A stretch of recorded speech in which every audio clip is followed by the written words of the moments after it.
Okay, good morning. They armed me with a new clicker, so hopefully I will succeed where Mark has failed on AV.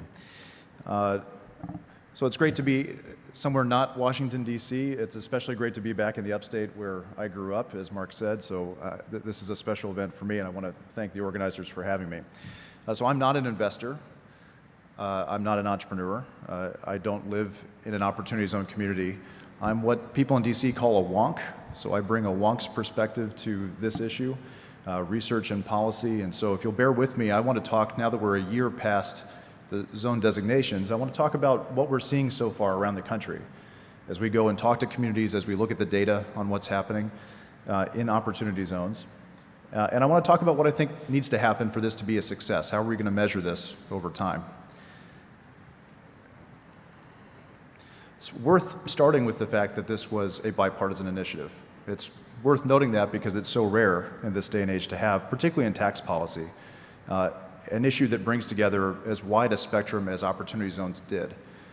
This was truly a bipartisan collaboration. Obviously, Senator Tim Scott was crucial in that effort. I don't think this would be a law. I don't think we'd be here without Senator Scott's leadership, so he deserves a ton of credit. But there were nearly 100 co-sponsors of this piece of legislation, ranging from progressives to conservatives, urban, suburban, and rural communities represented. And so it really stood out in the broader tax debate as an issue that did bring together all different sides.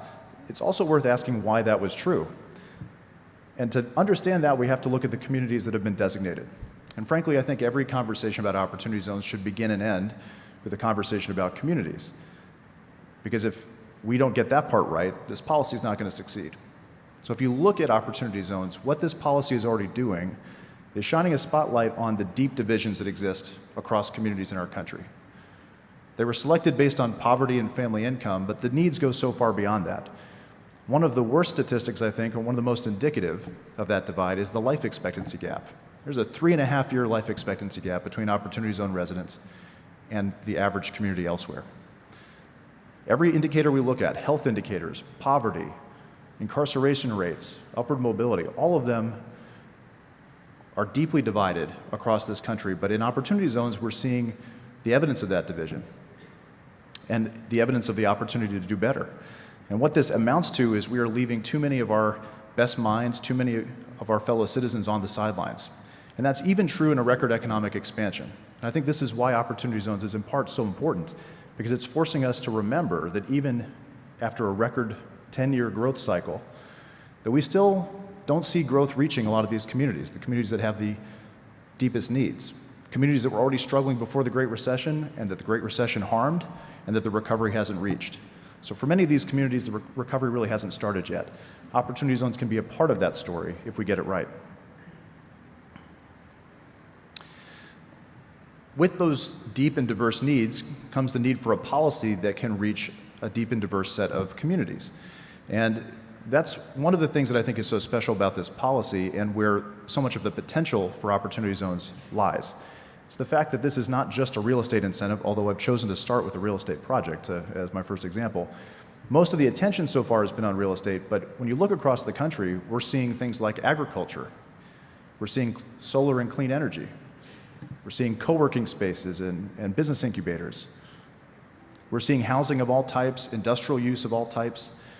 We're seeing this broad and diverse array of challenges that investors are meeting. And I like this project in Cleveland because the developer really captured what is so special about opportunity zones. If you look at this quote, some of our investors are able to invest in this project and take less of a return than they typically would because they have all these tax benefits from opportunity zones. What that means is our capital stack is less stressed for dollars. We're able to take some of the units and charge less for them and still pay back our investors. Opportunity zones made this project in Cleveland more affordable for the local residents. It was tailored more specifically to the community's needs, and they brought in a business to be part of that project as well. It allowed these developers to do more for the community than they could have done without the incentive. That's really very much at the heart of the spirit of this policy. And we're seeing stories like this emerge from around the country. I mentioned entrepreneurs and co-working spaces. We're seeing a number of companies spring up to help develop a local entrepreneurial ecosystem in their communities. One of the big challenges facing distressed areas of the country is a lack of business formation. And that is not a lack of entrepreneurial talent. That's not a lack of capacity. That's a lack of support. It's a lack of capital. It's a lack of resources. the things that many of us take for granted in more prosperous areas, that infrastructure doesn't exist. And so if one of the legacies of opportunity zones can be a stronger entrepreneurial ecosystem where we're tapping into those brain cells that we're leaving on the sidelines now, that would be an incredible legacy for this policy. And we're seeing folks step up to do that today. I took a little tour around Greenville's opportunity zones yesterday, and I have to confess, in the 20 plus years since I lived here, this area's changed a little bit. There's a lot of growth, and that's a great thing to have. One of the challenges that comes with that is affordability. And when I was hearing some of the prices quoted, it started to sound like DC real estate prices. I was shocked. So growth is a great thing. How do we harness that and also ensure that workers, teachers, firemen, police officers, that they can actually live in the communities that they serve? A lot of investors are stepping up now to tackle that challenge in high growth markets, where they're using opportunity zones to build workforce housing. And it's coming from investors who have made their wealth in other areas, technology and growth companies, and they're rolling that wealth into affordable and workforce housing for communities where right now it's becoming impossible for people who serve communities to actually live in them. So that's an exciting lane that we think is going to have a lot of promise in the future. But where I really want to close is on the community as a whole. One of the best examples so far, if you want to look at who is best in class in opportunity zones, if South Carolina wants to measure itself against a specific community, I would say Erie, Pennsylvania is that community. And if you'd asked me 2 years ago if Erie was going to be that city, I probably would not have said yes. Erie was recently ranked 513th out of 515 cities for growth potential. And that was a wake-up call for the city. And rather than reject that and shove that to the side, they embraced that. They took that as a challenge. And their city leadership got together, their community foundation, their anchor employers, their university system, the mayor, civic institutions, and they said, we've got to do better. And right in the middle of that attempt to do better, Opportunity Zones was passed. They got their act together. They were the first to come out with a city prospectus to pitch investors on the opportunities in their community. I went there for a groundbreaking and announcement event a few months ago.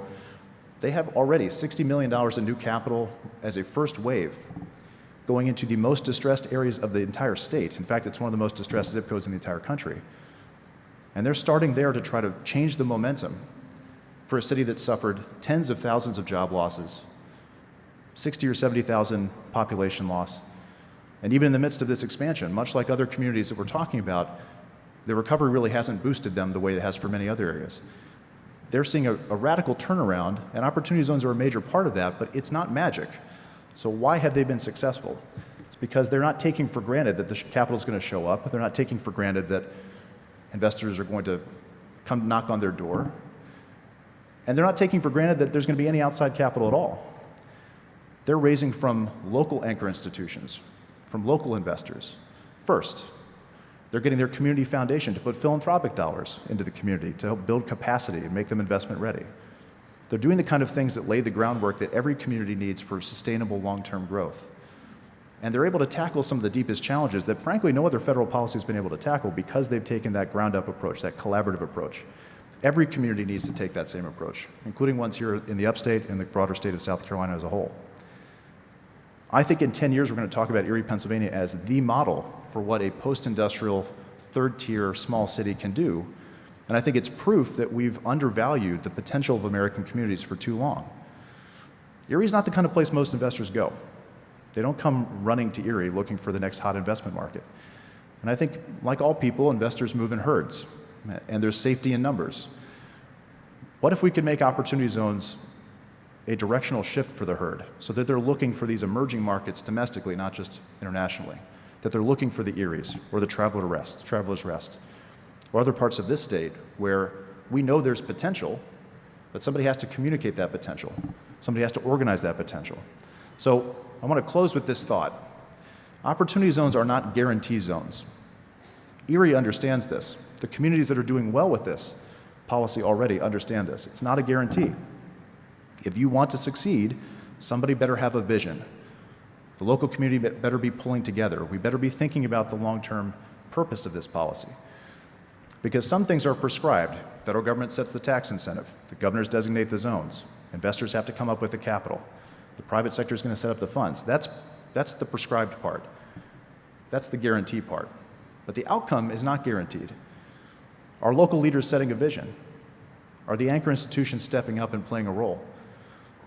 Are civic leaders engaged? Are investors actually looking for impact? Going back to that slide about the communities, are they thinking about the communities or just their bottom line? Those are the parts that no one can guarantee in legislation. It's up to the communities to set that vision themselves. And I hope that in 10 years when I come back, hopefully Mark will invite me back for the 10-year anniversary, that we can say that about South Carolina and the upstate in particular, that folks took that approach. Because I think we all know in this room the potential is limitless for this community, for this state, and for states around the country that have not seen the kind of growth that we often hear about at the national level. But to achieve that kind of growth and to have any kind of success with this policy, we've got to take this bottom-up collaborative approach first and foremost. So thank you for having me. I look forward to the rest of this presentation.